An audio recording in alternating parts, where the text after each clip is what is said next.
Woo! Hey, good morning. You're listening to Conservative Cat on Cities 92.9, the news and talk of Bloomington Normal. So do appreciate you tuning in.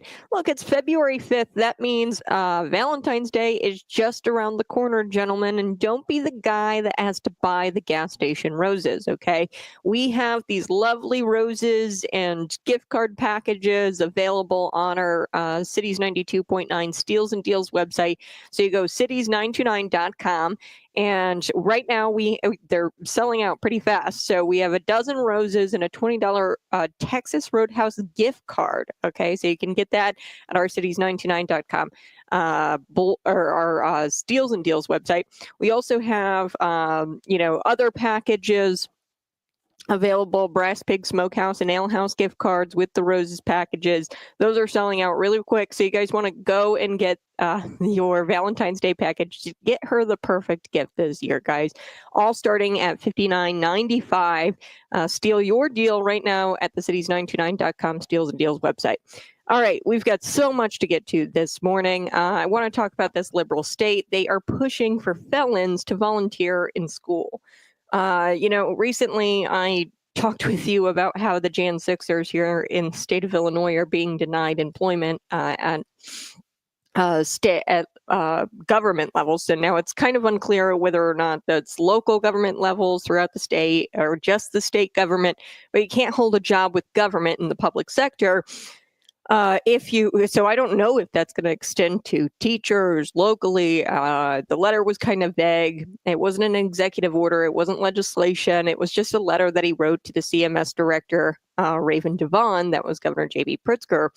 And here you've got liberal states pushing for felons. And I talked about how we have the Peacekeepers program and many other programs like that. In Chicago, where we hire felons, we pay them with taxpayer dollars to go out and, clean up the streets of Chicago, try to stop the crime in Chicago by pretending to be a therapist, but really you're an ex-con. Now we've got this other liberal state. They want felons to volunteer in schools.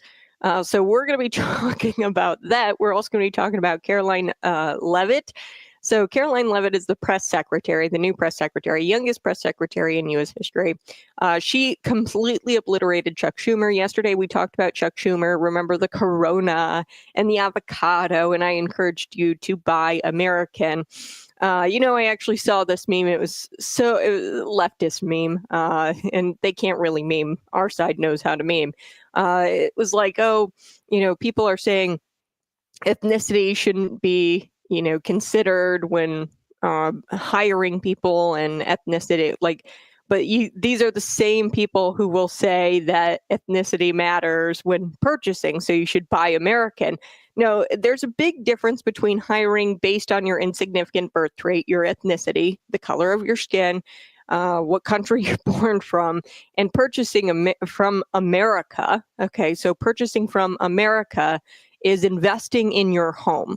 Okay, so these people, leftists, for some odd reason, they don't see and they don't have this ideology that America is their home. You wouldn't spend all kinds of money fixing up your neighbor's fence, would you? No, you would spend money fixing up your fence. You're investing in your home. Okay, there's a big difference when I hire somebody to fly an airplane and I just do it because they're black or they're from a different country, right? There's a big difference when I try to purchase things made in America. I'm investing in my home. You wouldn't allow illegal immigrants you wouldn't allow people into your home that disrespect your home. That's why we're deporting these criminal illegal aliens. So on top of illegally entering the country, you wouldn't let somebody come into your home and come through the window, which is not a point of entry, which you would expect somebody to come through if you wanted them into your home. This is just basic common sense. So Karoline Leavitt, she is the press secretary. She obliterates Chuck Schumer. Remember the Corona, where he holds up the Corona. He says, these are going to be more expensive. And I said, there's local breweries around. If you live anywhere in America, chances are you probably have 2-3 local breweries near you. So just go there for your beer. But Karoline Leavitt, she says, what price would this guy pay if his child was killed at the hands of an illegal immigrant? What we got out of this Mexico deal is huge. And I think that the mainstream media, and I shouldn't be shocked by this, the mainstream media and the Democrats, I repeat myself, they are sleeping on this. Donald Trump, he spoke to the Mexican president, the Claudia Sheinbaum, okay, the president of Mexico. They had a friendly conversation. She is immediately supplying soldiers at the border, the border separating Mexico and the United States, the southern border, and she has designated these soldiers specifically to stop the flow of fentanyl. Okay, we're talking about people who have lost, I know several people who have lost their children to illegal Chinese fentanyl that has been poured in through our northern Canadian border and through our Mexico border. This deal that Donald Trump demanded from Mexico is huge. And I don't know about you, but I think I'd be willing to pay more for Corona, being that I don't drink it. And if you do, Modelo, okay? Chuck Schumer would have had an argument if it was Modelo that was going to be affected, right? No, but in all seriousness, I don't mind paying a little extra on some goods. You know, like I said, you could always purchase made in America, okay? Chances are there's a company who makes it here in America, any product. You just have to, what I do my homework on Public Square. So I try to find companies where they make the product here in America. And on Public Square, there's just a host of companies that make things here in America. Okay, so always shopping local. I mean, that's what we always talk about here on Cities 92.9. A lot of our advertisers, all of them, local, right? So being a part of your community, being a part of your home, investing in your home, America, that's not investing in a certain ethnicity. That's investing in your home where you live. Okay, so we're going to get to that. We are also going to get to this French gynecologist. It's in France, where he was suspended, I guess, for refusing to examine a man. The man said, of course, and claimed that he was a woman. Of course, this was a trans woman, aka a man pretending to be a woman. And this gynecologist is like, dude, I don't specialize in male bits, okay? I am a gynecologist, and I can't examine you because I don't specialize in male anatomy. So we're going to get to all of it here. Find me on YouTube, Facebook, Twitter, and Rumble. We are going to have fun today. I'm excited. Okay, so unclear why the Dems try to uplift the worst members of society. Okay, and this is what always made me like kind of tilt my head a little bit, raise my eyebrows. They always scream about how Donald Trump is a convicted felon. Here in the state of Illinois, we went as far as to change the language in which we call our felons. We don't call them convicts. We don't call them criminals. Through a certain program that the state implements, we went and we changed the wording to justice impacted individual. We've gone that far in the state of Illinois to uplift people in our society who have committed heinous crimes, okay, or have felonies. Okay, but yet they use the convicted felon term against President Donald Trump, who was convicted of a felony which should have been charged as a misdemeanor and has been traditionally charged as a misdemeanor. This was clearly an abuse and weaponization of the justice system. But, you know, you've got these Democrats trying to uplift the worst members of society, but it's especially reprehensible because their agenda almost always affects the most vulnerable population. Okay. And that's why it shouldn't be surprising to you that you're hearing this morning. The Washington Democrats, they are pushing to allow felons the right to volunteer in schools. It's not a right. Okay. It's very simple. Bill of Rights, right? Check it out in the Constitution. Our Declaration of Independence lays it out. You have the right to life, liberty, and the pursuit of happiness. No right to go in there when you're a felon into a school and volunteer with kids. Okay, this is volunteering. This isn't even denying you employment. This is denying you, hey, you don't get to be around the kids as a volunteer. Okay, so they want the felons to come in and volunteer with the kids in the schools in this liberal state. So Washington Democrats, led by an ex-con, they are proposing convicted felons volunteer in public schools. This after Democratic lawmakers last week rejected an amendment to another bill that would have required schools to inform parents if their child was a victim of sexual assault.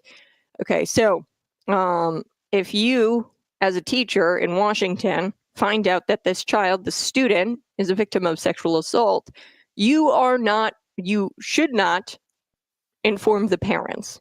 That's what this amendment was. Now, last week they rejected an amendment to another bill that would have required schools. So this was a bill that would have required teachers do that, and they rejected it. So meaning that they don't want parents to be informed by teachers if that's going on. This is disgusting. And then almost like not even a few days later, they come up with this insanity, okay, where they're having convicted felons volunteer in public schools.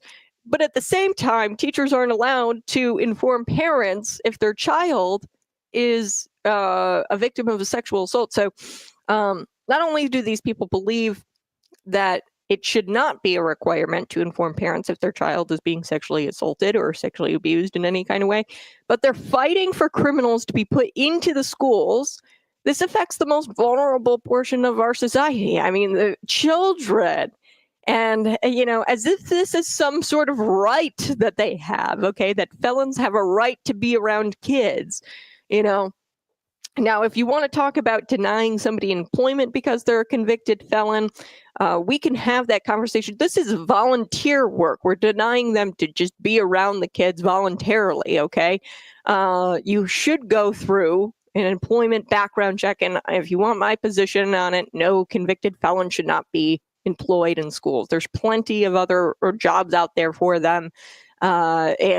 Specifically convicted felons with assault backgrounds, sexual crime backgrounds. No, why would you want anybody like that near your kids? I don't get it. So currently anybody wanting to volunteer in a Washington public school must undergo a background check, yes, which usually flag criminal convictions. Representative Tara Simmons, she's a Democrat here. She's an ex-con and also served time for theft, drug, and firearm offenses, okay? And she led this bill, it's House Bill 1189, which would require schools,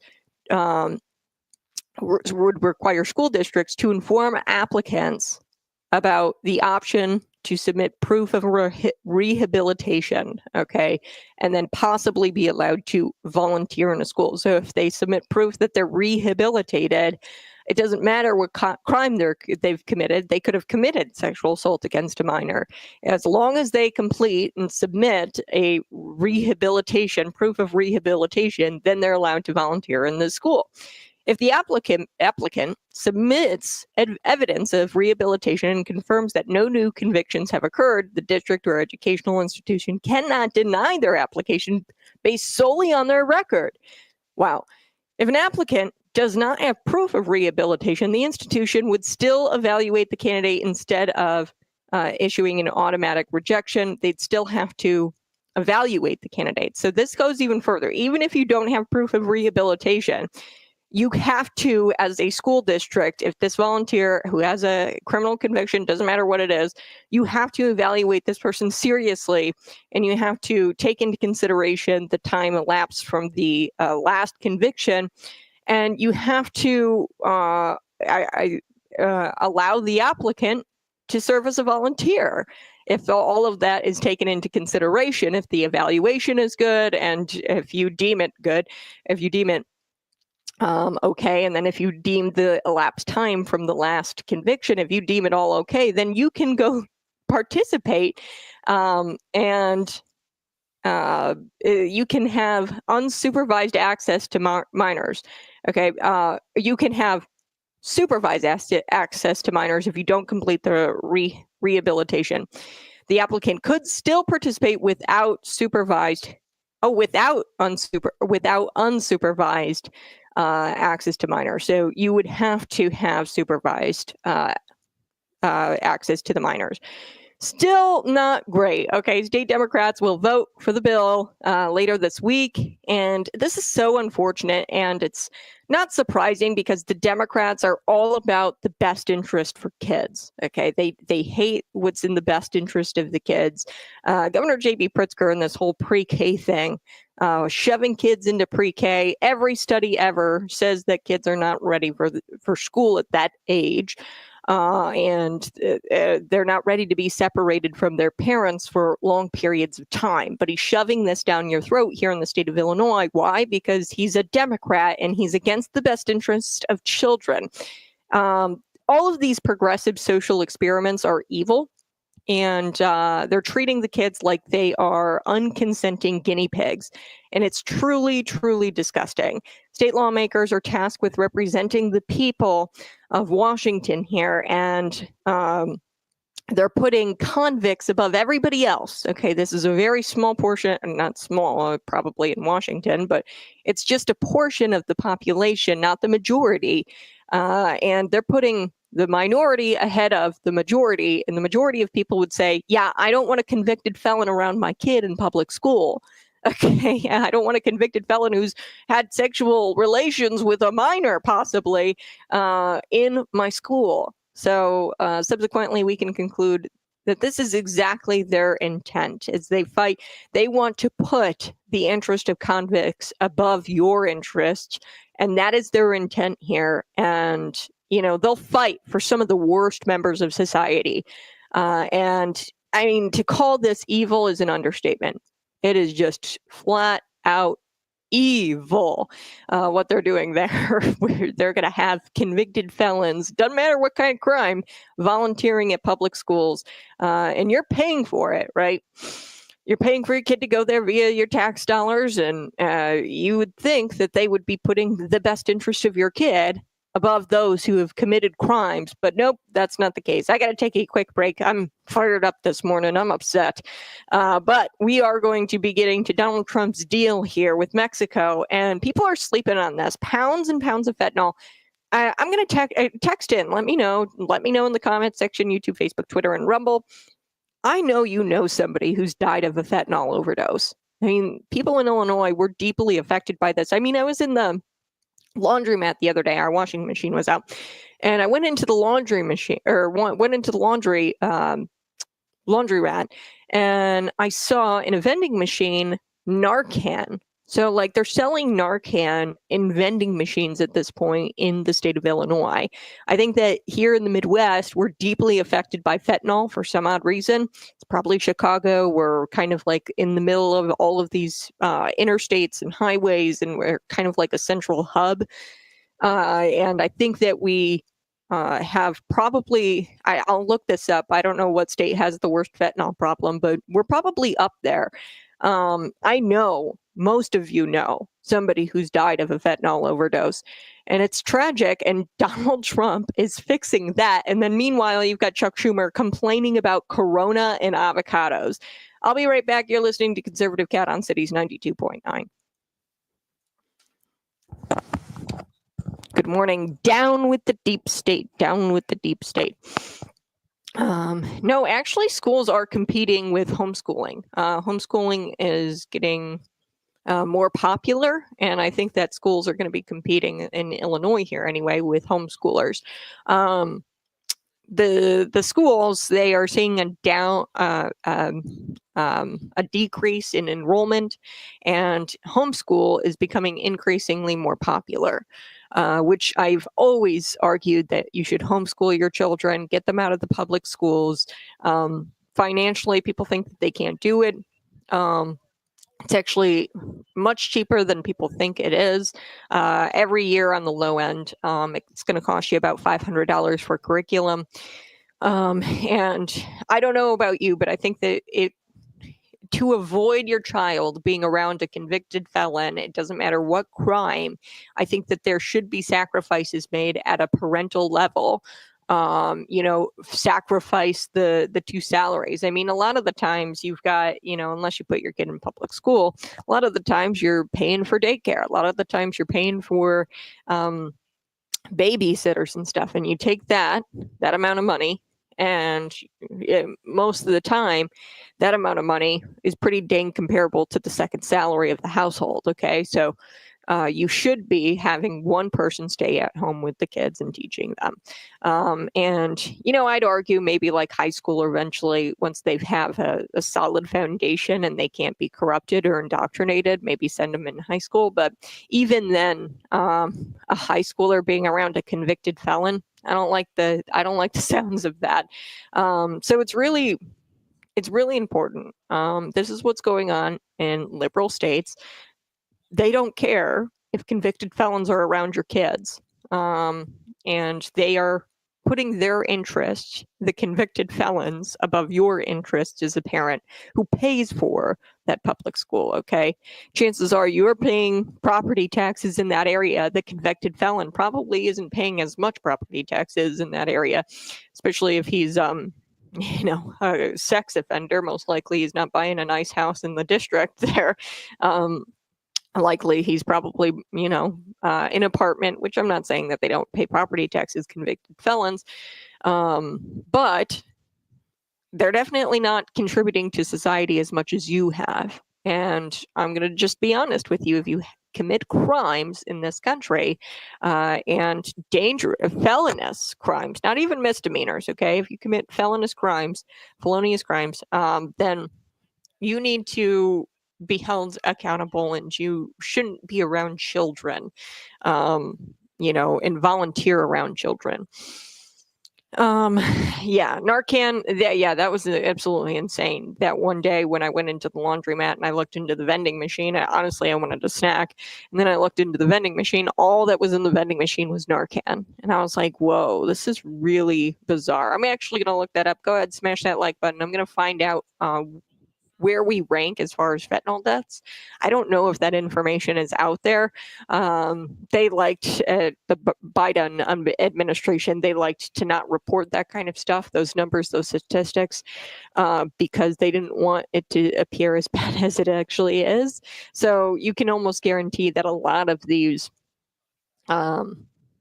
fentanyl deaths are, on the low end. It's probably much higher. So I'm going to find out what state is the worst. I know Illinois has got to be at least top 10 because everybody I know knows somebody at least who has had a fentanyl death in their family.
Hey, good morning. You're listening to Conservative Cat on Cities 92.9, the news and talk Bloomington Normal. Go ahead, find me on YouTube, Facebook, Twitter, and Rumble. Subscribe to the channel. It's easy. Just type it in your search bar, Conservative Cat Show. Yes, I looked it up. It looks like California has the highest fentanyl deaths. Right behind them is West Virginia. Kentucky has some pretty high ones. I'd imagine, I don't see Illinois in comparison to California. I'd imagine Illinois is up there, being that we have Chicago and it's kind of like the hub for, drug trafficking. But I know that you know somebody who's died of a fentanyl overdose. Okay, so Mexico proved to America that they could care less about how many pounds of fentanyl was trafficked over the border, and Trump did what had to be done. Okay, them just doing this, where they've deployed now 10,000 Mexican soldiers who are dedicated specifically to stop the flow of fentanyl coming into our country. Them just doing this action proves that they didn't care about it before until Trump demanded it of them. So, although our Latin neighbors acted as if they had a little bit of leverage here with this whole tariff war that wasn't really a war, they tried to pretend like they had leverage. They had none. It took Chuck Schumer less than 24 hours to eat his own words here, okay? White House press secretary, she's the youngest one, Karoline Leavitt. She criticized Chuck Schumer here for his lack of remorse for policies he advocates for, which have ruined the lives. These policies have ruined the lives of so many people that he pretends to represent. And he shows a lack of remorse, really, for those families who have had to deal with fentanyl deaths. Donald Trump is addressing the fentanyl deaths. He did this tariff, and it was all about getting Mexico to deploy these 10,000 soldiers, which is a huge move. And the mainstream media is sleeping on this. He's literally ending the fentanyl crisis. Take a listen to this. This is Chuck Schumer. We played this clip yesterday, and it didn't age so well. Karoline Leavitt, she criticizes Schumer for his Corona avocado becoming more expensive. Take a listen to this here. It's going to affect beer. Okay. Most of it, Corona here, comes from Mexico. It's going to affect your guac, because what is guacamole made of? Avocados, both from Mexico. If you have pizza, it's going to affect the cost of cheese. He doesn't want any pain at his Super Bowl party, Caroline. What do you have to say about that very interesting show and tell? Well, this just proves that the Democrat Party is still incredibly out of touch with the American people, because while Chuck Schumer is whining about the cost of a pint of beer, President Trump is talking about saving American lives. And I would say to Chuck Schumer, what would you give? What price would you pay if your child was killed at the hands of an illegal immigrant who should have never made their way into this country in the first place? Or if your child died at the hands of illegal Chinese fentanyl that was trafficked through both our southern and northern borders? There are thousands of parents across this country who have felt that loss. There is no price that can bring their child back. And that's what President Trump is doing with these tariffs. He's making it very clear that he is going to put the American people's interests first, and he is going to protect our homeland. And Democrats can either get on board with that, or they can continue to lose elections as they did on November 5th.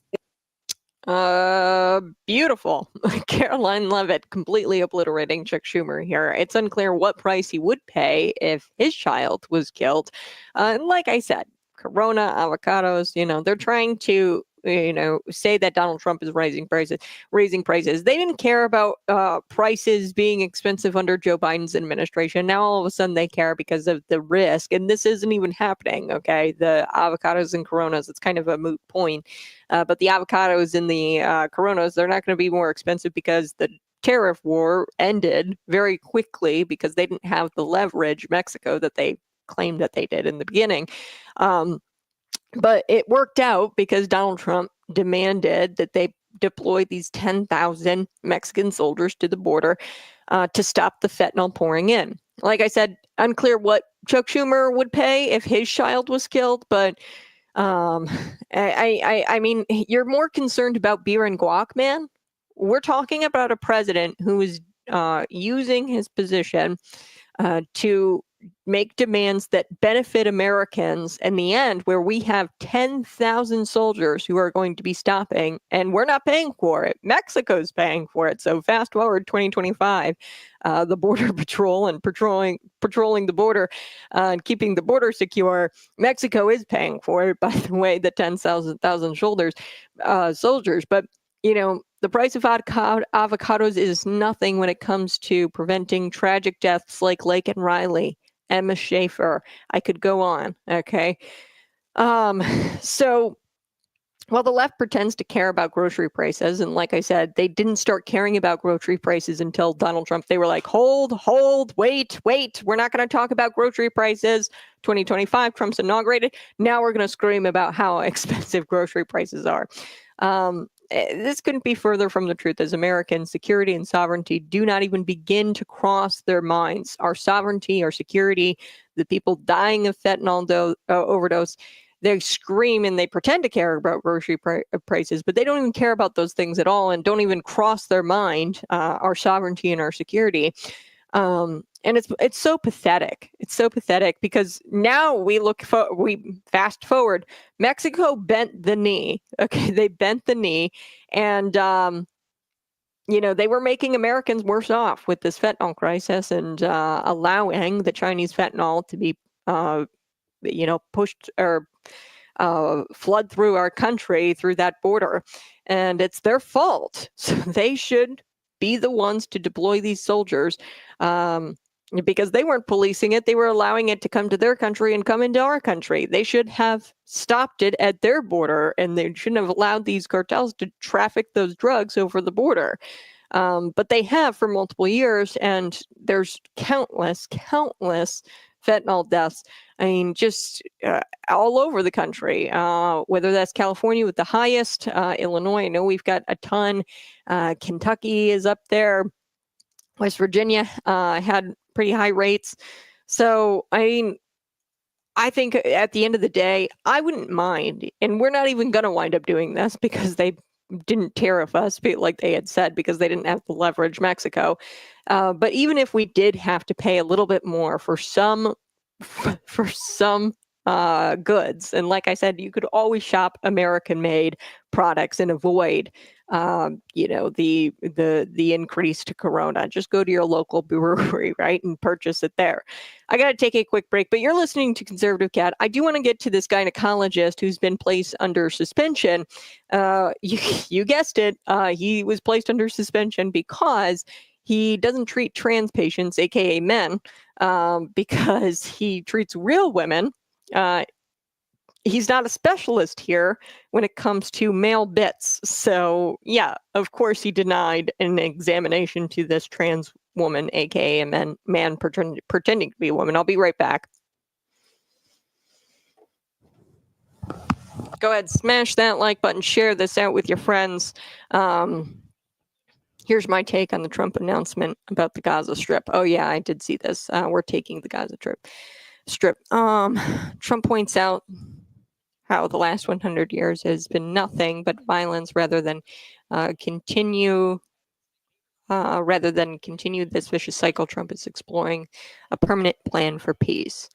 The deep state thrive on instability and war, and they like Israel and Palestine being an endless state of conflict. So they can justify endless foreign aid for weapons, humanitarian aid, which they launder. Yeah. By finding a permanent solution for peace. I don't. So this is kind of tough because biblically, the Gaza Strip, who it really belongs to, Israel. Now, being that the United States is probably the number one ally of Israel, I have no issue really of the United States controlling the Gaza Strip. Really, when you think about it diplomatically. Now, biblically, Israel deserves that Gaza Strip. Now, if the deep state weren't to be fueling these endless wars in the Middle East with Israel and the Palestine and all of these Middle Eastern countries, right? Israel's at war, and we've talked about why that is. Biblically, it's actually just a big old family feud, right? Ishmael and Isaac, who was promised what descendants were promised what in the Bible. It was actually Isaac's descendants, and those are the Jewish population. Okay, they were promised that. So really, Abraham's descendants through his lineage of Isaac, the son of Sarah, he should his descendants should be getting that through his son Isaac. Okay, now he had with a surrogate because Sarah and Abraham didn't think that they were going to be pregnant, although they went against God's plan. God had a plan for their life. They went against God's plan, and Hagar wound up having a son, and he is of the Islamic, or what we know now as the Muslim faith, not only faith, but their religion, and then they're also their ethnicity. Okay, so these kind of branched off here. They have the God, the Jewish God, the God of Abraham, right? And they have a different God over here, Allah, right? So this is a different God that they worship, and it's not the biblical good. So biblically, I really do think that Israel should have that Gaza Strip. It's theirs. It was promised. The parameters are laid out in the Bible. I could probably pull up the map, but Trump, what he's doing here is looking for a permanent plan. That is a great take. Yes, he's looking for a permanent plan. I don't think that the wars would be going on if we weren't fueling both sides for years and years and years, like decades at this point. I do still think that Israel and Middle Eastern countries, Arabic nations, are going to be at war with each other constantly, because that's just what it's prophecy fulfilling itself. That's really what's going on here, and it's just a testament as to how true the Bible is. But without us fueling it, I don't think that there would be this constant back and forth. And if we were to stop fueling both sides, and if we were just to come in and say, "Hey, we're going to take control of the Gaza Strip," I think that would really end wars. And it is a permanent solution for peace. I don't think Donald Trump isn't Jewish. It's kind of interesting. I actually was just reading a little bit about Solomon, his golden age reign over Israel. I do think that Trump has a role, at least in the end times, and I think there's going to be this reign of peace, like a golden age. Actually, a lot of people have referred to Donald Trump's presidency as the golden age, which is interesting because that's what they referred to Solomon's reign as. And he was very, very wealthy, much like Donald Trump. So nothing is new, right? Nothing is new under the sun. When you look at Solomon's reign, it's actually very similar to that of Donald Trump's reign. So yeah, I think that it's going to wind up being the permanent peaceful solution. Do I totally agree with it? Actually, no. What I would like to see happen is Israel get that land because it was promised to the descendants of Abraham through his boy Isaac. Okay, Isaac's descendants. It was promised through that side of the family, not the Arabic nations. All of those other nations, I mean, you've got Iran, you've got Iraq, you've got all of these different nations, Arabic nations. There's like, I don't know, millions upon millions, and there's only like 12 million, hundreds of millions of Arabs surrounding Israel, and then you only have like 12 million Jews or something like that. And yeah, it's only fair that they get what's promised to them in the Bible. So I don't completely agree with it. However, most likely this is going to end up in permanent peace. So yeah.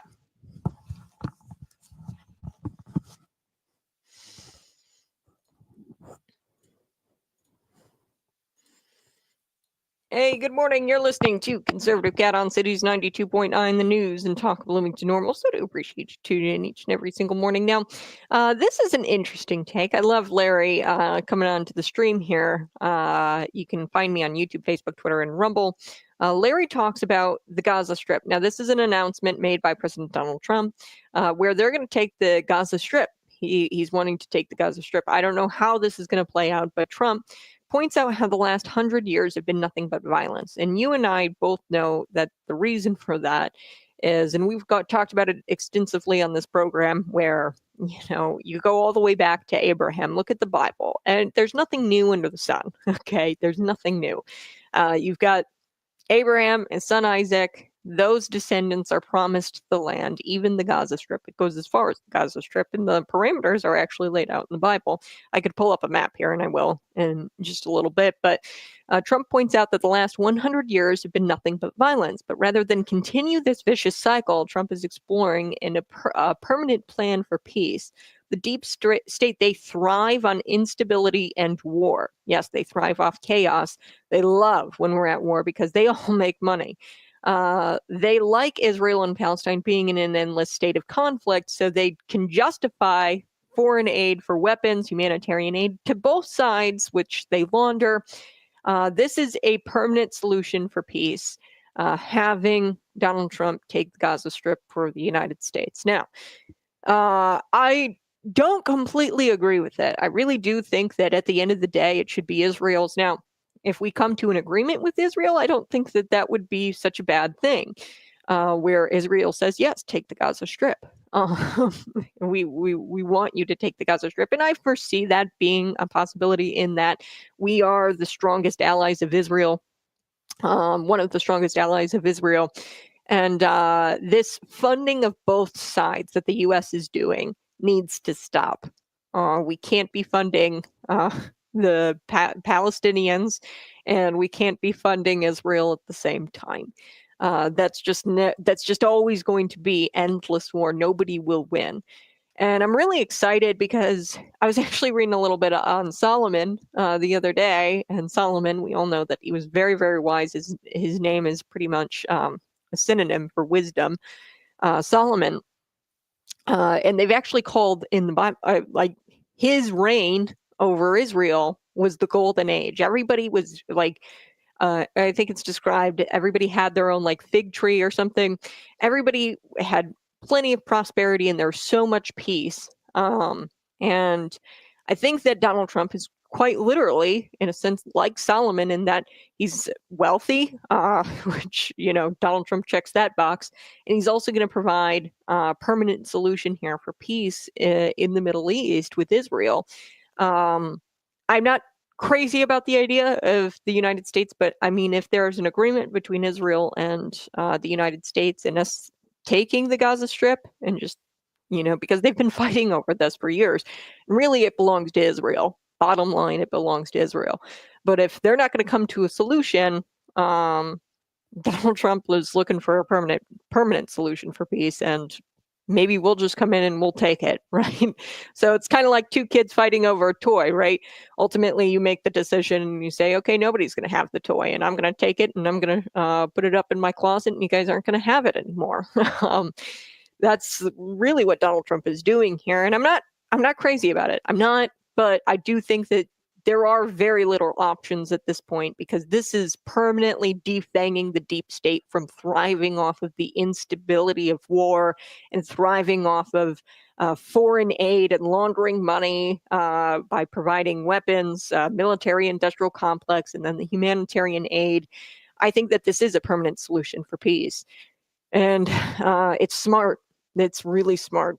And it's kind of wise. Donald Trump is being pretty wise here with this. So I'm going to take a quick break. You're listening to Conservative Cat on Cities 92.9.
Hey, good morning. Go ahead and smash that like button. We are going to be getting to, of course, this French gynecologist. I haven't gotten to this story yet, but he is suspended now after refusing to treat a trans patient.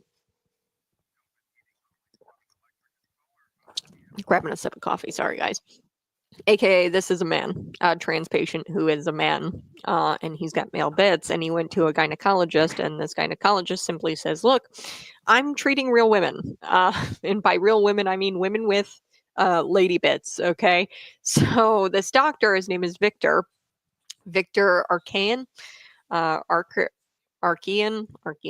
I'll throw it in the chat. I'm sure I'm not pronouncing this right. But he is has gone before this like medical council, and he has been suspended, and he refused to see this 26-year-old patient who attended the gynecologist appointment, by the way, with her boyfriend. And I'm using pronouns, her pronouns, but it's a man, his boyfriend, or partner or whatever. I'm not even sure what the gender of the boyfriend is at this point. I'm just going to refer to him as him, boyfriend. So you're gay. Like, that's another thing about the trans movement here. It's a man. He's a man. Okay, he's got male bits, and likely this is also another male. Okay, her boyfriend, or at least he identifies as a male. Okay, so if you're dating a guy and you're a guy, a lot of what the trans movement is, and it's actually really homophobic, the trans movement, in that they say that, and I am not pro-gay marriage at all, not pro-same-sex relationships in any kind of way. That's just my religious beliefs. Just like I am not for any kind of sexual immorality. Okay, it doesn't matter what it is. If it's stripping, if it's prostitution, all of that, any kind of sexual immorality, I'm going to be against. Okay. But there are gay people. There are people who choose the sinful lifestyle of being gay. There's people who choose the sinful lifestyle of being fat, gluttonous. Okay. There's people who choose the sinful lifestyle. I have sinned. I've chosen sinful lifestyles. I've drank too much. I mean, there's so many different sinful lifestyles. The main thing is to accept Jesus as your Lord and Savior and to leave your life of sin. Okay, that's just my position on it. Okay, but stay with me here. Trans people and this trans ideology tells gay people what they're doing is wrong, but then in the same breath they say, you need to change your gender or whatever to reflect a heterosexual relationship, which is just more sexual immorality on top of sexual immorality, which is not the solution. Okay, be saved by Jesus Christ, your Lord and Savior, and then leave your life of sin, whatever that may be. No sin is greater. Okay, all sin is sin, and leave your lifestyle of sin. Okay, period. But trans ideology says, if you're a gay man, that's okay, but you need to change who you are biologically in order to reflect a heterosexual relationship. And that's what I think is going on here. He changed his biology in order to reflect a heterosexual relationship, and that's what the trans ideology tells you to do. It's a religion.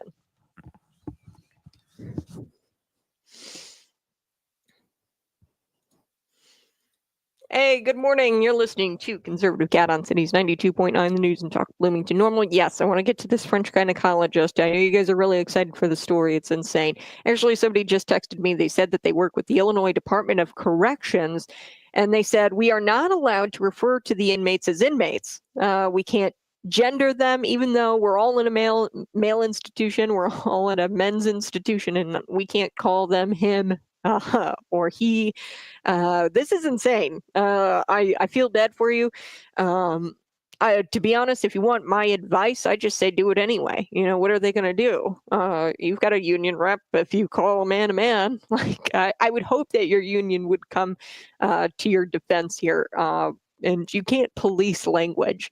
Okay, the Illinois Department of Corrections cannot police your language, much like, I don't think your corporation should be able to police your language, and that they force you to put pronouns in your bio, okay, in your email signature. So this is a French gynecologist. I want to be clear, it didn't happen in the United States, but I always say, pay attention, America, it's coming here. He was placed under suspension after he refused to treat a trans patient, aka man, claiming that he was only qualified to care for real women. Okay, so this French gynecologist says, I'm only qualified to care for real women. So the Daily Mail, according to the Daily Mail, Dr. Victor Arkayan, refused to see the 26-year-old patient who attended the gynecology appointment with his boyfriend. So I'm going to not refer to him as the Daily Mail refers to him as her, but apparently he had a boyfriend there. So, one thing about the trans ideology that I've been talking about here on the stream is that a lot of the times the trans ideology, they'll tell gay men that they're actually, like, they need to change their biology in order to reflect a heterosexual relationship, okay? Which is really weird. It's bizarre, and it's actually homophobic. Actually, a lot of gay people will say that the trans movement is very homophobic in the sense that they force you into changing your biology to reflect a heterosexual relationship.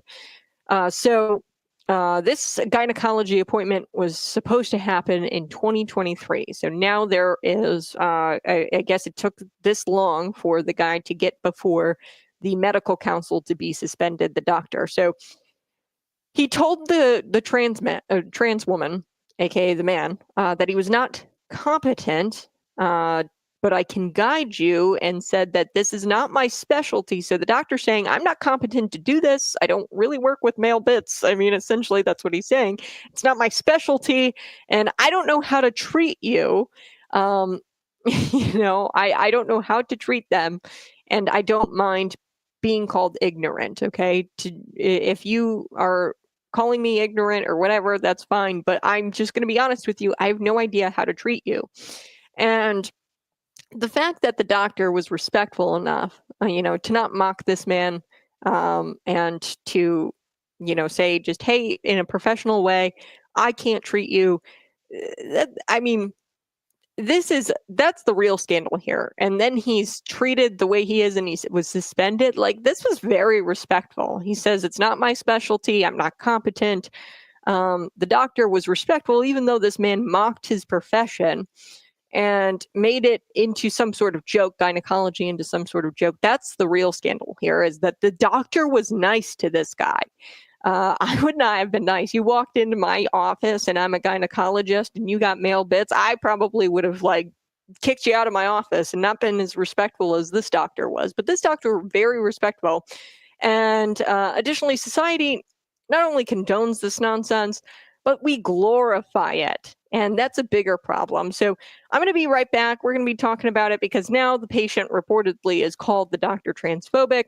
Left all kinds of Google reviews, which ultimately led to the French Medical Council having the doctor go before this panel, and then they suspended him for a month from March 1st of this year, and then additional 5 months probation.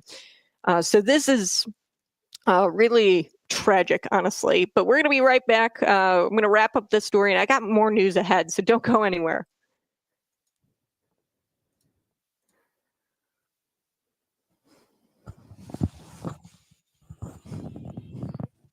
Yeah. So they want to appear as normal couple through surgery, even though it's not normal. Got it. Yeah. So it's really strange, the trans ideology. And it's interesting because the trans ideology, I don't even want to say it's the trans ideology, but leftist ideology and leftist platitudes, they all mimic Christianity, but they distort Christianity. It's almost like memeing Christianity. Okay. That's the best way I can, or trolling Christianity. That's what trans ideology is kind of like. So, or like the leftist ideology, it's just simply trolling Christianity. And here's why I say that. Now, we in love say, through Jesus Christ, we don't want you to sin anymore. We want him to be the Lord and Savior of your life. And if you've truly accepted Jesus, you won't even want to sin anymore. Okay. It's a radical transformation that happens. And it's this divine spirit that works inside of you, and you don't even want to really sin anymore. Now, you'll always fall short because you're a human being, but you ask for forgiveness and you're forgiven through the blood of Jesus, right? So we come at it where we say, yes, it's a sexual immorality. That's a sexual sin.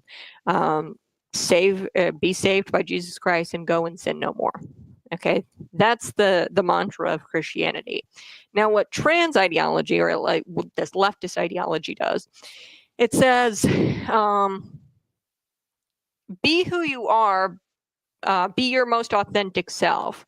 So they still want you to be in a heterosexual relationship. So they don't want to, point this out as a sin. Okay, so it's LGBT, T, trans, Q. So they're not saying that you shouldn't be gay, but they're pushing for you to enter into this heterosexual. It's almost like a fix to your homosexuality, when the true fix is Jesus, right? And allowing Jesus to be Lord and Savior.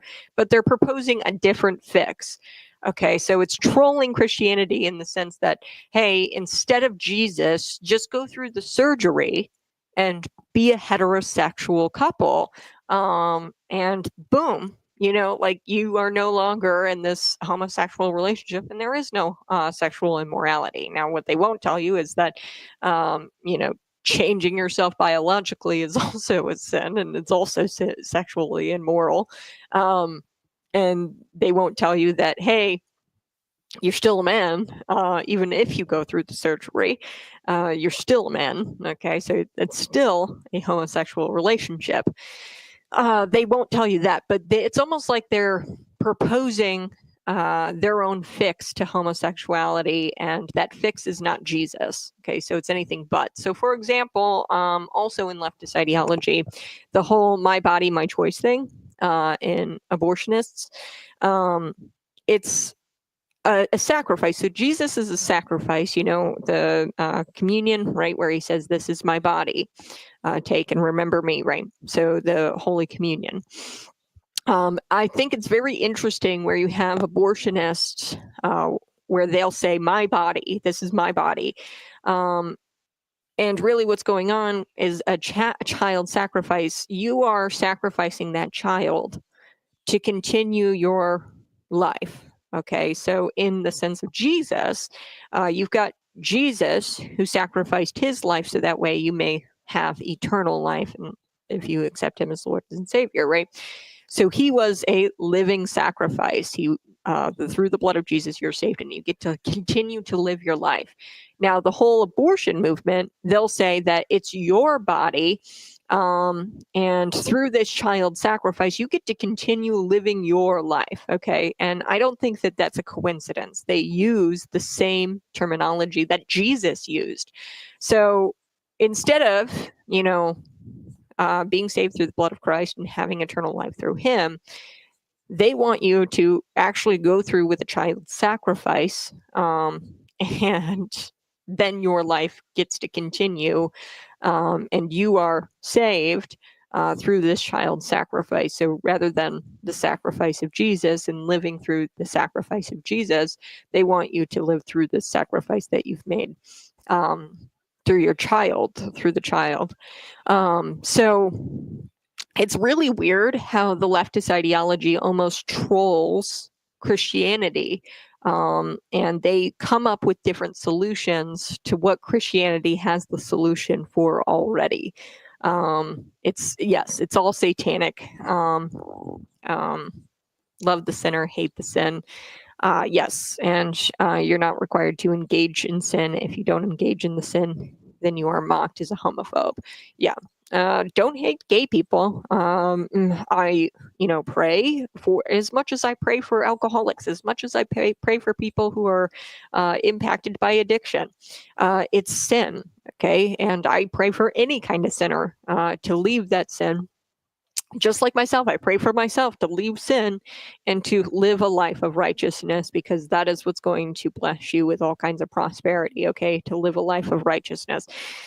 It's just crazy, the leftist ideology, how it mimics almost Christianity, trolls Christianity.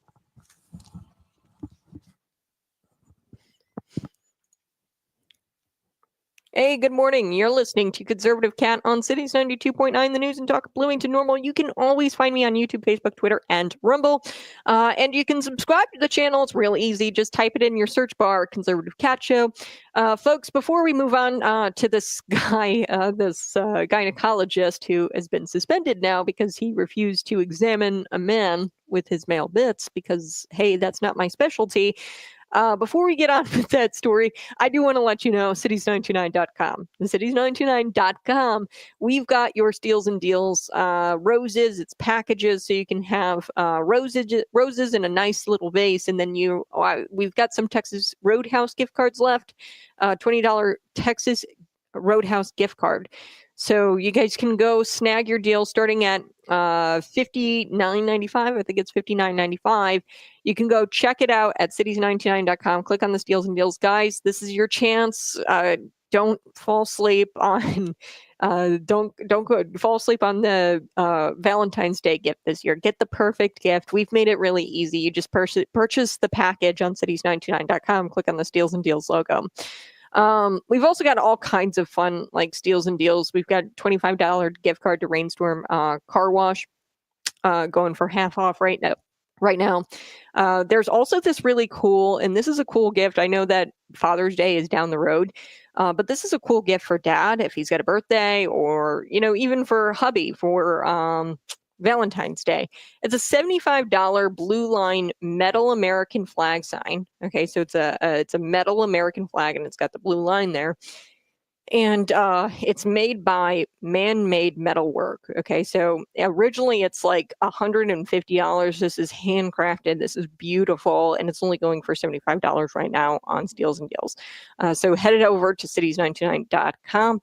Let's get to this story. I'm going to wrap it up here. Like I said, the gynecologist told the trans guy, the trans woman, aka the man pretending to be a woman.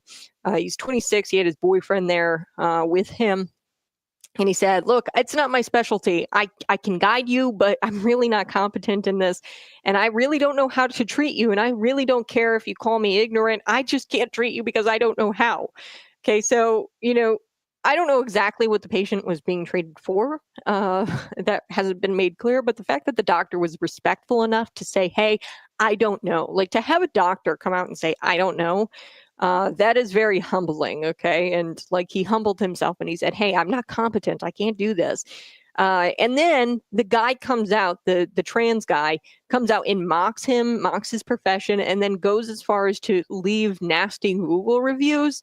That's what the real scandal is here, folks, because society not only condones this nonsense, but we glorify it, and it is a big, big problem. So the patient reportedly called the doctor transphobic before his partner left a comment on the clinic's Google reviews.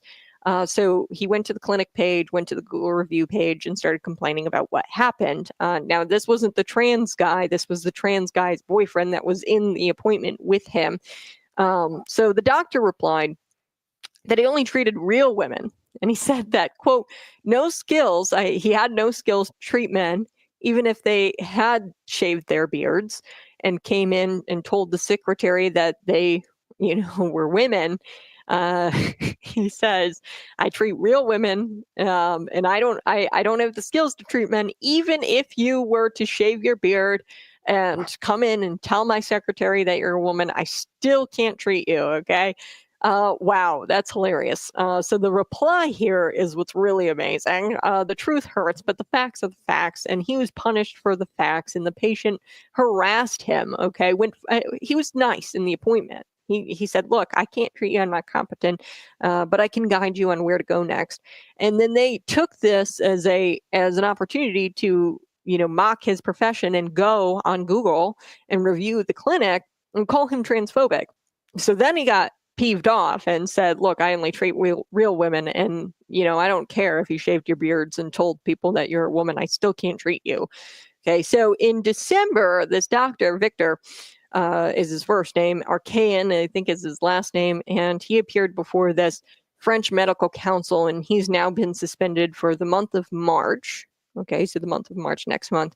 And I guess an additional 5 months probation on top of that, according to the Times. So a trans group called SOS Homophobia, okay, this is a weird organization. They claim that the doctor's actions should also be punishable by criminal sanctions. Yes, so they want this guy jailed, the trans activist here. We live in a time where mental illness is glorified. And it's beyond reason as to why the doctor should be seen as anything but a victim by the medical council here who suspended him for him just being humble and saying, I can't treat you. I don't know how. It's unclear if another gyno was somehow able to diagnose his problem, being that he had man bits. But that's neither here nor there. I don't know if he found a gynecologist who would be able to treat him because look, gynecologists, they specialize in a specific area, okay? And if you don't have that area, I can't help you. So it's unclear what the motives are here exactly, but I highly doubt this will solve transphobia. These deranged leftists claim that there is. I highly doubt this doctor being placed on suspension and having 5 months probation. I don't think that's going to do much for transphobia, even if it existed. Okay, so I got to switch gears. We're going to talk a little bit about the Obama Center. Okay, so the Obama Center is kind of under, how do I say this? Scrutiny. It's kind of like it's very controversial. It's just been embroiled in scandal after scandal after scandal. Okay, the Obama Center. Now the Obama Center is planned for Chicago.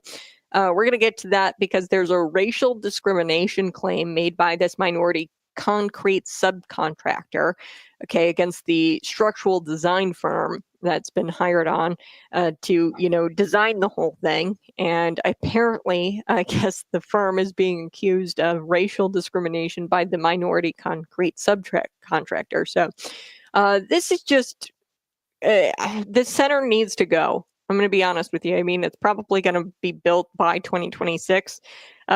They've prolonged this now for years, and it's still not built.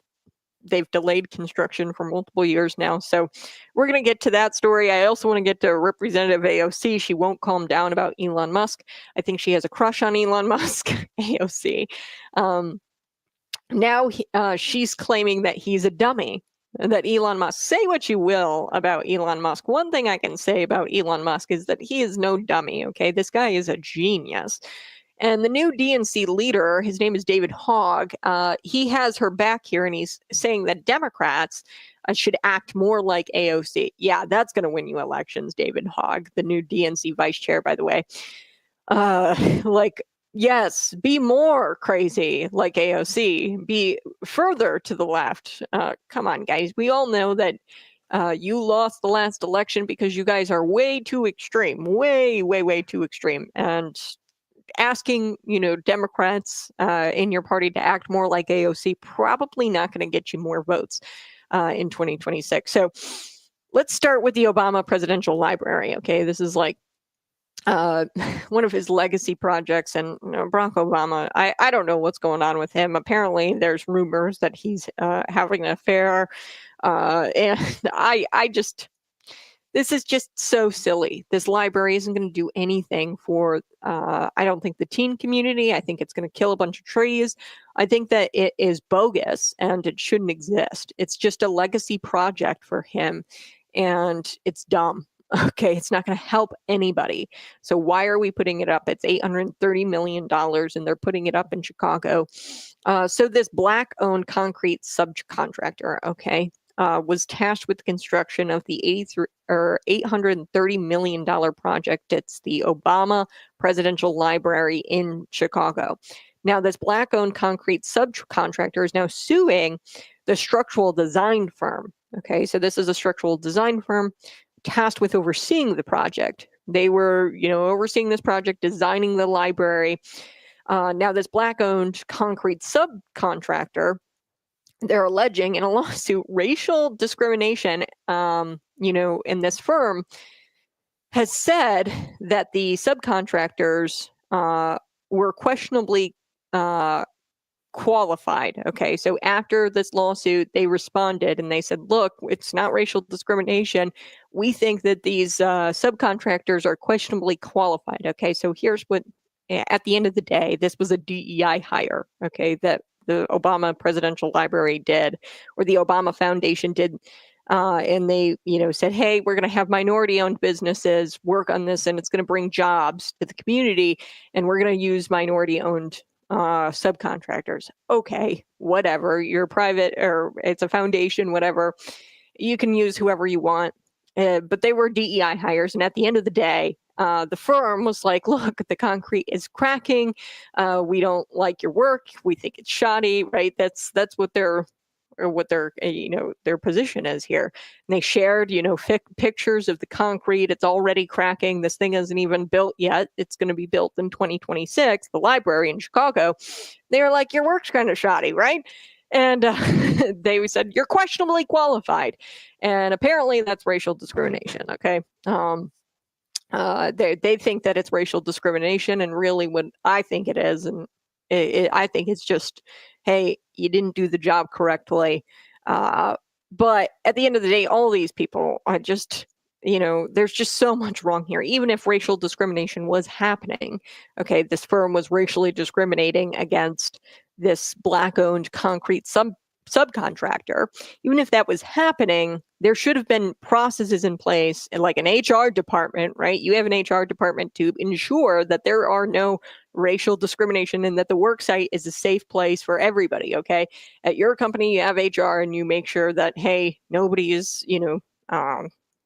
practicing racial discrimination and under your roof. So Jeanette Hoyt, she is an environmentalist and she's a Chicago professor. And she says that there's a trend here with the community not being involved in this project. Now, I've talked about this project in the past. We've talked about the 1,000, I think it's like 1,000 plus trees in the area that are coming down. And we talked about the catastrophic health effects that has. I mean, these are mature trees and they are providing oxygen. They are also taking carbon out of the air. The air quality in Chicago is ranked some of the worst air quality in the nation.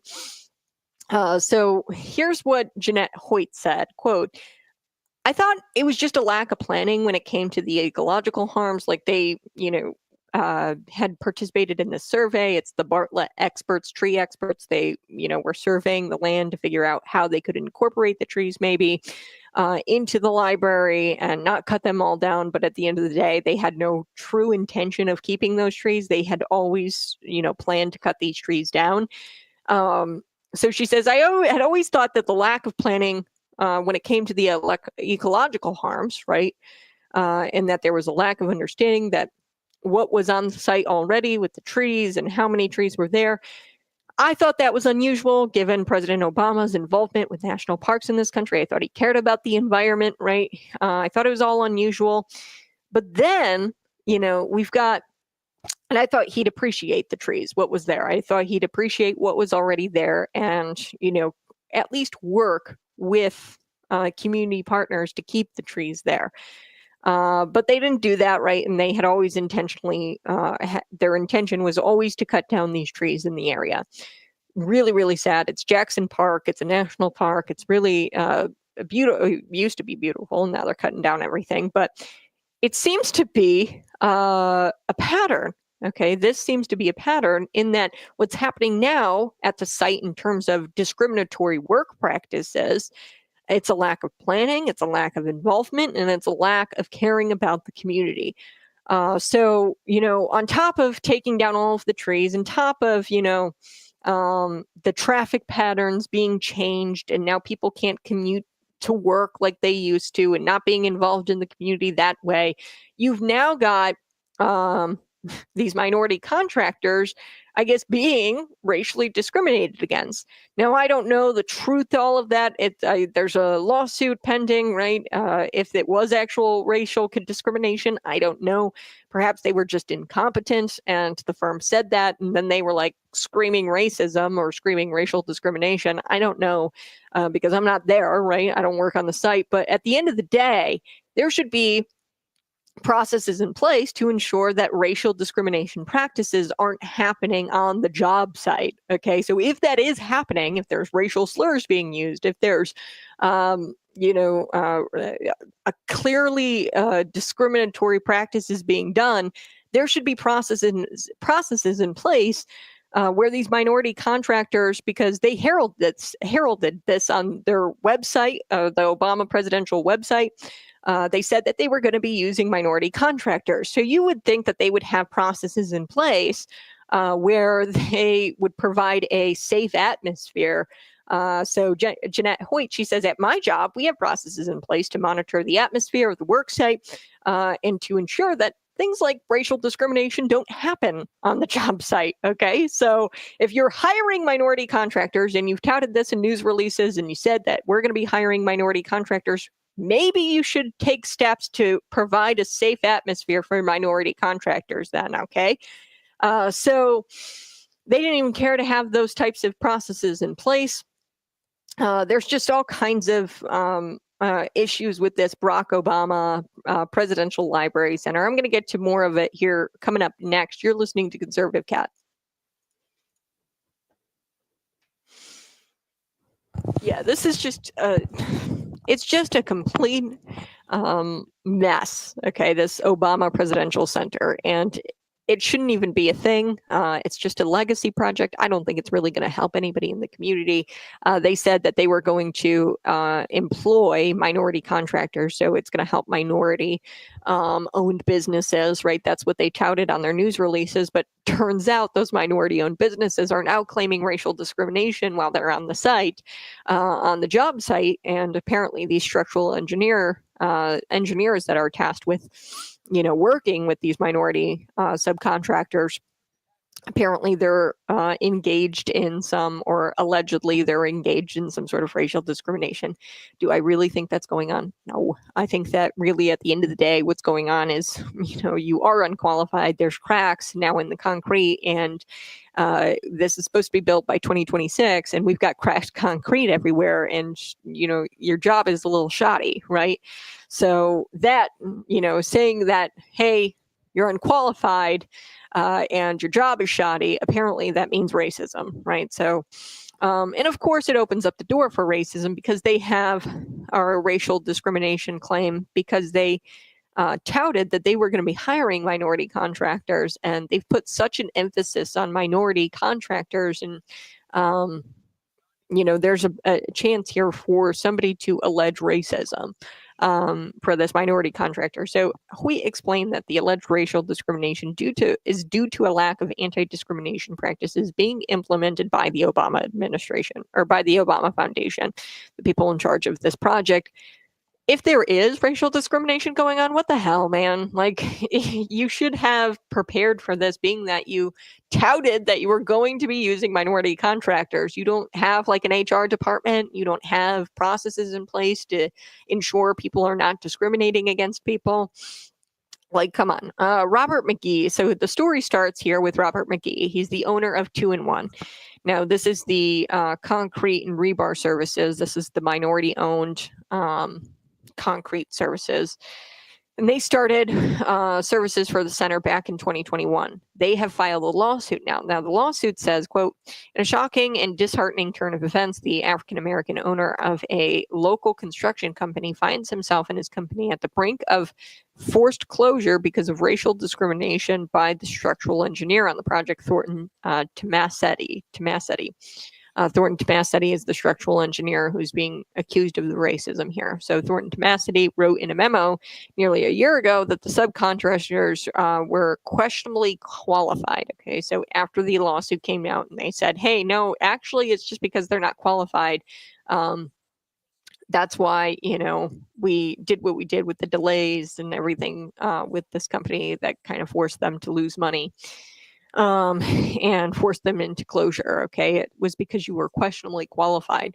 Although you've got the company, the minority owned concrete company, alleging racism, they think, hey, the Thornton Tomassetti the structural engineers here, they said, look, you're questionably qualified. And then they shared photos of the concrete structures already in Jackson Park. This is supposed to be done by 2026, the former home to 1,000 trees, by the way, Jackson Park. The concrete structures are cracking. So, yeah, they shouldn't be cracking when the structure isn't even built yet, okay? It's not even been really a year probably since those concrete structures went up. And they're already cracking. So we've got Hoyt, she said, on top of all of this, we've got your traffic patterns that have changed drastically, making commutes difficult. On top of those traffic patterns, we also have this cutting down of the trees with no community input. So yeah, we're going to be talking a little bit about that. Go ahead, smash that like button, share this out with your friends.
Hey, good morning. You're listening to Conservative Cat on Cities 92.9, the news and talk Bloomington Normal. I'm wrapping up this story about the Barack Obama Presidential Center. Okay, so before we took the break, I was telling you a little bit about this Black-owned concrete rebar services company. Okay, now Robert McGee, he's the owner of 2-in-1. So that's the company, and they provide concrete and rebar services for the Barack Obama Library in Chicago. And they have started working there since 2021. They recently, so Robert McGee filed a lawsuit. Okay, now the lawsuit says, quote, in a shocking and disheartening turn of events, the African-American owned local construction company finds himself, the owner finds himself and his company on the brink of forced closure because of the racial discrimination by the structural engineer firm Thornton Tomasity. Okay, so they're suing this Thornton Tomasity for racial discrimination. They claim that the way they were treated, it forced them into closure. Now, after the lawsuit, Thornton Tomasity wrote in a memo, and they said, look, the subcontractors, they were questionably qualified. Stop screaming racism. They were questionably qualified. They also shared photos revealing that the concrete structures here for the Obama Center in Jackson Park being the former home to 1,000 trees, these concrete structures that were poured by this African-American owner, subcontractor, they are cracking. So they're not good. They're cracking, and it's a brand new facility. So Jeanette Hoyt, who is a Chicago professor, environmentalist, she talked also about the change of traffic patterns here. There's just this pattern of a lack of community involvement. There shouldn't be, if there are racial discrimination going on this job site, it's Barack Obama's fault, the foundation's fault, in that they don't have the processes set up here to ensure that there is no racial discrimination going on. I mean, at this point, he says that it caused the company to go into forced closure. Like, I mean, that must be, a long time, and they've been on the site since 2021. It's 4 years of racial discrimination, allegedly, right? You would think that the Obama Foundation would have stepped in with some sort of process here, or some sort of HR department, and said, hey, quit it. But there's just so much incompetence all the way around when it comes to this Obama Presidential Library. On top of, this racial discrimination apparently going on the job site. And you've got the trees here, the trees that they've cut down and that they're planning to cut down for this center. You've got that, and they didn't involve the community at all. I mean, Chicago is one of the worst when it comes to air quality. Cutting down those trees is going to be detrimental to the health of individuals who live in Chicago. Those are mature trees, and they take out carbon dioxide, and they also produce oxygen. So they take carbon dioxide out of the air and improve the air quality. You're destroying the environment there. In Chicago, there's way less tree cover in Chicago than any other city, by the way, in the nation. So Hoyt said, on top of all that, we've got traffic patterns that nobody really seemed to consider the community about. Now people are having a hard time commuting to work. On top of the changed traffic patterns, the foundation intended to cut down the trees with no community input. So the Obama the foundation here, they had paid for what's called a Bartlett tree survey. Okay, now they paid for it, and it was quite a bit of money that they paid for this. Okay, and what the Bartlett tree survey was supposed to do, they were supposed to quantify how many trees and what the trees do for the benefits of the health, and how much of a benefit these trees actually have on the community. And people were hoping, being that the Obama Foundation paid for this tree survey, that they were going to keep the trees, or at least incorporate them into the project, into the library, and not cut down all of the trees. But turns out they had always there was a map out there that they intentionally wanted to cut down these trees all along. Okay, there's a map that they submitted to the federal government, and they were planning to cut down these trees all along. So no community input. The Bartlett tree survey that they had paid for was just complete bogus. They had no intention of really keeping those trees. So that way, the community could breathe. Okay, so Hoyt expressed fear that the Obama administration will continue their trend here of not caring for the community, and that would actually extend to the teen community. Okay, so through the Obama Presidential Library, there's promised youth programs. Now, we all know in Chicago, gang activity, kids, they get into gangs, and it would be probably pretty beneficial to have some youth programs, get them into this library, get them, active. I think there's going to be even a basketball court in this center, the Obama Center. So it would be probably pretty nice to have some of these youth programs if this thing is going up, in 2026, it's supposed to go up. But I have a feeling that this isn't even going to happen. The youth programs like they were promised. Okay. And this is what Hoyt says. She says, it's adults he's been affecting first with the trees, the traffic, the racial discrimination on the job site. That's all affecting adults. But guess what? We're used to being effective. I mean, it kills us, it hurts our feelings, and it changes our life. As adults, we're more resilient, though, than the children. And if they pull the rug out from underneath these kids and don't implement youth programs, that's going to really suck for the kids. So Hoyt said Kenlin Oakland Community Organization wanted community benefits agreement as well. So a CBA, they wanted a community benefits agreement to address the problems of property taxes. Because this center is going up, it's raising property taxes naturally, okay? The assessed values of homes are going up and up and up because of the center being there. And, the Kenlin Oakland Community Organization, what they wanted to get property tax relief for everybody in Chicago there near the center. Early through through the CBA, they wanted to either get this property tax relief through the city government, hey, you can't assess values higher then maybe like a 1% increase next year or for the next 5 years, something like that through the city government, or the Obama Foundation actually provides some sort of money to help people pay their property taxes. So these were the discussions going on. There is no CBA. The Kenlin Oakland Community Organization has pretty much disbanded. There's no talk of property tax relief. And people, she says, Hoyt, Jeanette Hoyt, she says, I have friends that I've met while going door to door trying to get signatures for an advisory referendum to try to save the trees.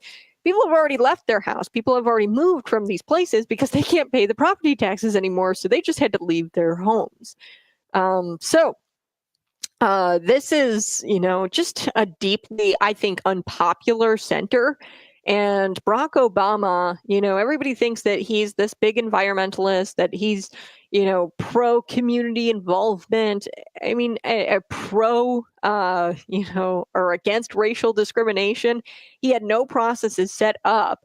I mean, apparently, to avoid racial discrimination on his own job site. Okay, so you claim to care about these minority contractors and you touted this on your website. You sent it out in news releases that we were going to be hiring minority contractors, but you did nothing to ensure that there wasn't going to be racial discrimination, right? If that it was even happening. And really, I think at the end of the day, it was probably the structural engineer firm was like, look, you're unqualified. And the Barack Obama Foundation probably shouldn't have hired people just based on, insignificant birth traits like your skin color, right? They probably should have hired qualified concrete subcontractors, right? Instead of hiring, specifically, based off of somebody's race. You're always going to run into problems. But either way, whatever happened, if there was true racial discrimination, I don't know. If there was true racial discrimination, that's his fault too. He didn't have the processes there set up. So I do want to shift gears. I'm going to take a quick break, but we'll come back. Social media influencer, Representative AOC, she's big mad. She's upset over Elon Musk as usual. I think she has a crush on Elon Musk, to be honest with you. As much as she talks about him, you would think that she wants to date him. The latest reason why she's upset with Elon Musk is because Musk is attacking online USAID, so USAID, right? This is an organization, a government agency. Basically, this was what progressives were using. They were using this government agency as a slush fund to promote their agenda worldwide, like their woke agenda worldwide. And they were using taxpayer dollars for crazy things like $50,000 worth of condoms to go to like Gaza, the Gaza Strip. Like, this is ridiculous stuff. And drag shows, I think it was $47,000 for drag shows in some foreign country. And I'm going to get to this story here next. Representative AOC, she actually got her political career jump-started by USAID. So that's why she's defending it so vehemently. It's because she wouldn't be where she's at today had not the USAID sent her on this trip to Niger. So we're going to be back talking a little bit about that here next on Conservative Cat.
Woo! Hey, good morning. You're listening to Conservative Cat on Cities 92.9 News and Talk Bloomington Normal. Yes. So USAID, this is progressives. They're using this government agency as a slush fund to promote their agenda worldwide, their woke agenda worldwide. They're using taxpayer dollars to do so, to promote their agenda. And that's not the role, or shouldn't be the role, of this government agency, the USAID, which is why Elon Musk has been attacking on Twitter the USAID.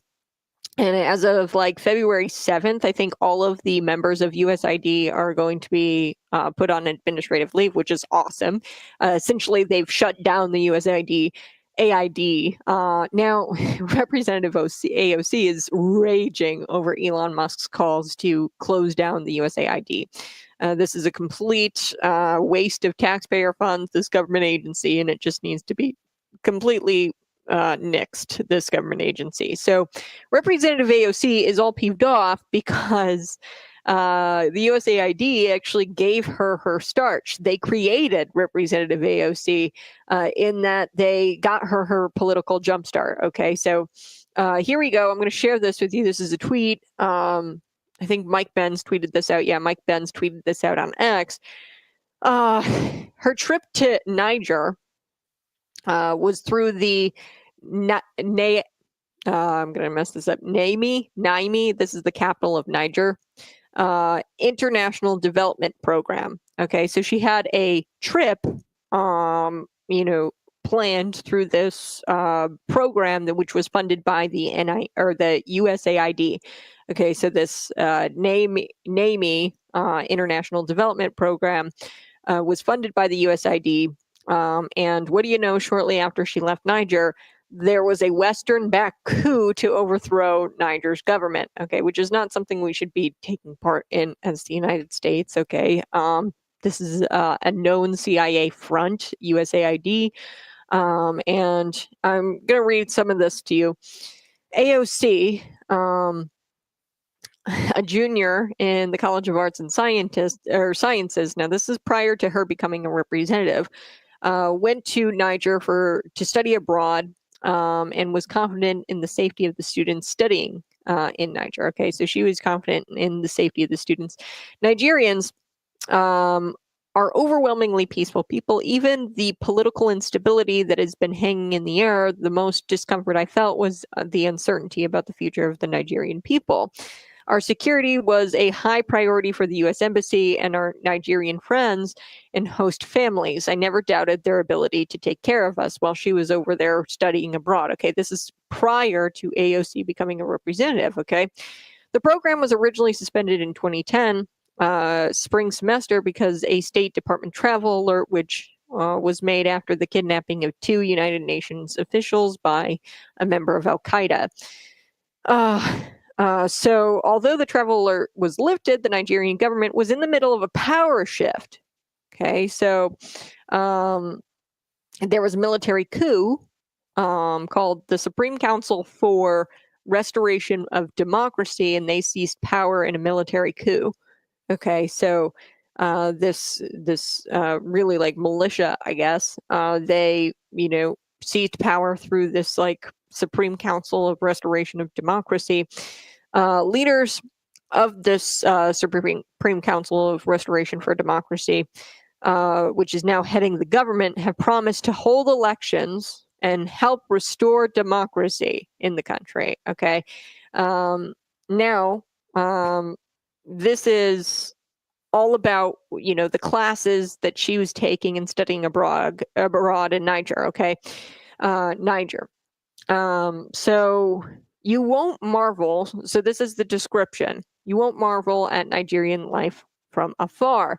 You will take part in it. Okay, so one of your required classes is to actually volunteer placement in the community.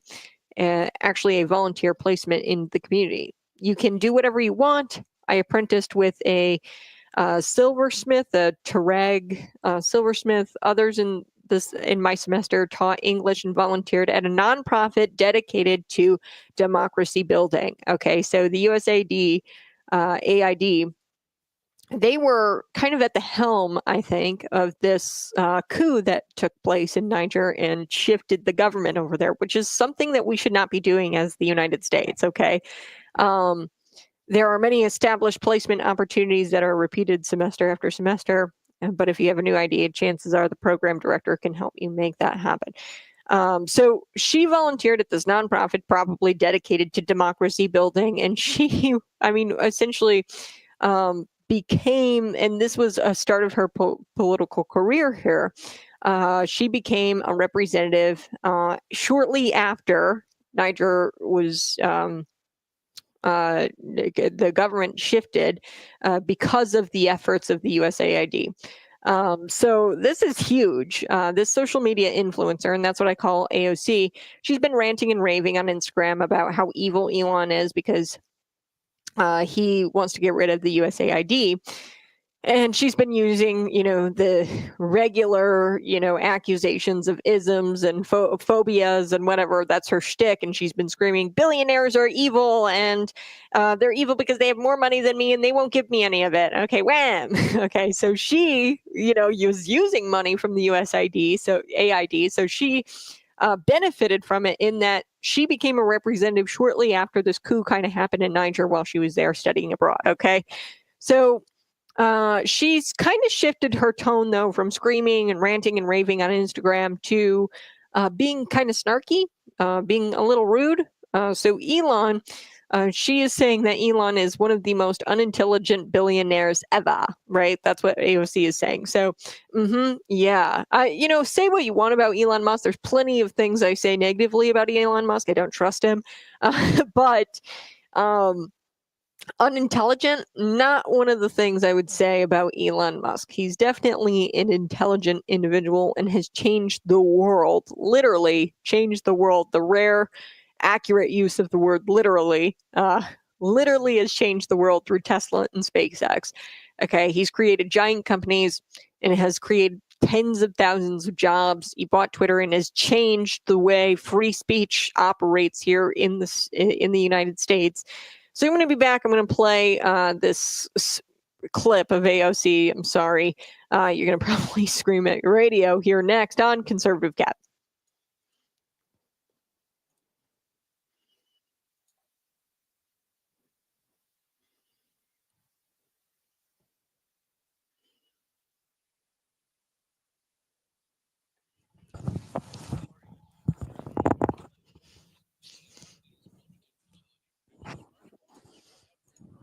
Democracy building. So democracy building, we really shouldn't care about who has what kind of control over in Niger. It's really not our place, the USAID. I mean, really, it's probably all money laundering, but we're going over there and we're trying to, what's the word? We're trying to overthrow governments using the USAID, and that's not what the goal of the USAID is supposed to, that's not what we're supposed to do, okay? It's wrong, okay? That's very, very wrong. It's essentially declaring war, and you have to have Congress approval to do that. And it's disgusting that you've got the USAID, essentially. They're like a front, a CIA. They're and they participated in this military coup. I mean, you can't do that without congressional approval. Okay, so that's really, really bad. It could be bad for our relations with Niger. It could be bad for, other foreign relationships. Now, look, pro-Trump on Gaza. So the United States taking over Gaza. It's much different when, and this isn't a set thing, right? It's much different when you have Israel, which I'd imagine Donald Trump is going to get the permission of Israel. We didn't have the permission of the Niger government, okay? We didn't have their permission to go in there and conduct this military coup, okay, through the guise of this, student program where they're going to be working with a nonprofit organization and the USAID to go in there and essentially conduct a military coup and provide resources to this military, to this what is it called? I think it's called Junta. Yeah, it's a military group. So it's a junta. This is like a little faction. And we provided funds to this junta, right, through the USAID. And we shouldn't be doing that. That's not something we should do through the USAID. Providing funds to like makeshift militaries, okay, for them to overthrow their governments under the guise, right, of this nonprofit organization building democracy. I mean, that's totally like unethical. I don't know. I with Donald Trump in Gaza, it's totally different because he's going to be getting the approval of Israel. Likely they're going to be working with Israel. They're going to come to a negotiation. The president is involved there, who is the commander in chief. This is all under the radar with the USAID, and they're doing it sneakily through a nonprofit organization and students through the study abroad program, and they're funding like these makeshift militaries and then trying to overthrow governments in a very shady way. This is nope. They've been fighting over the Gaza Strip for years. Really, it's supposed to be Israel's. There's a much bigger difference between what's gone on in Niger with AOC and this nonprofit organization and the USAID than what's going on right now with Donald Trump. The two aren't even comparable because this is a military commander, the sitting commander in chief, who is working a land deal with two countries that have been fighting over this piece of land for years. And we are an ally of at least one of those countries. And we've provided military aid to Palestine and other Middle Eastern countries who have been trying to take over the Gaza Strip for years.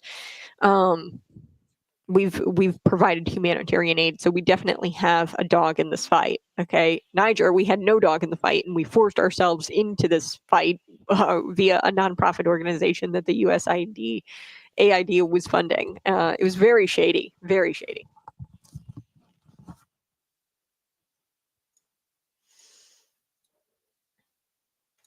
Wow, thanks so much for tuning in each and every single morning. I do want to play AOC real quick here. She's going on a rant about Elon Musk because Elon Musk has attacked the USAID, and really what this is, it's a slush fund for progressives to promote their woke agenda through taxpayer dollars. Take a listen to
Okay, so number one, say what you want about Elon Musk. He's so smart. Okay, he changed the world literally through Tesla, SpaceX, tens of thousands of jobs. He bought Twitter, changed free speech, and they freaked out because now this platform doesn't control the narrative, right? Under who was it? I forget who into it. Dorsey, Jack Dorsey. Whereas they under his rule, they controlled the narrative, and they claimed that he was going to run Twitter into the ground. It's a booming platform, and it's actually the #1 app for news where people get their news. So say what you want about Musk, he's definitely not. He's unintelligent is not one of the things that I would say to describe Elon Musk. #1. #2, David Hogg. This is where he comes in. He is deeply unpopular, deeply uncool, and the Democrat Party is deeply unpopular and uncool. Then it's been more irrelevant than it has been in decades. Okay, culturally irrelevant than it has been in decades. It's not cool to be a Democrat anymore. The DNC voters decided that they would turn it all around by, voting in David Hogg and electing him as vice chair of the DNC. And he has a little bit of advice. He wants us to be more like AOC. Quote on X, he says, AOC just did a great job on Instagram Live. We need more people like her doing just that on all platforms every single day. Trump is a fire hose. We need a tsunami of content. Yes, Democrats, just do that. Do what David Hogg says, okay? That's not why you lost the election at all, being as far left as AOC. No, look, folks, being like AOC is going to cost you the election, leftists, okay? The problem isn't that you went too far left, that you didn't go far enough. Like, come on, man. The reason why you lost 2025 is because you're way too far left, and calling on people to be like AOC, not going to win back voters for you. No. Not going to win back voters. All right, you guys have a blessed day. That's going to do it for us here on Conservative Cat. As always, be sure to find me on YouTube, Facebook, Twitter, and Rumble. Head on over to cities929.com. Steal your deal. We've got roses and a gift card to Texas Roadhouse. Snag that deal and get it for the wifey for Valentine's Day. We've only got a few left, so head on over. It starts at $59.95.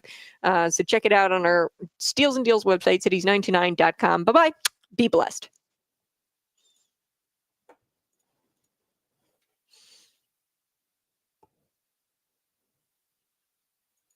Oh, sorry. Did I not add this? Here, I'll go ahead and add this for you. I hope that, and I'll play it for you really quick. I don't know if this dude is probably one of the most unintelligent billionaires I have ever met or seen or witnessed. Which, you can probably even glean that from watching these people on TV.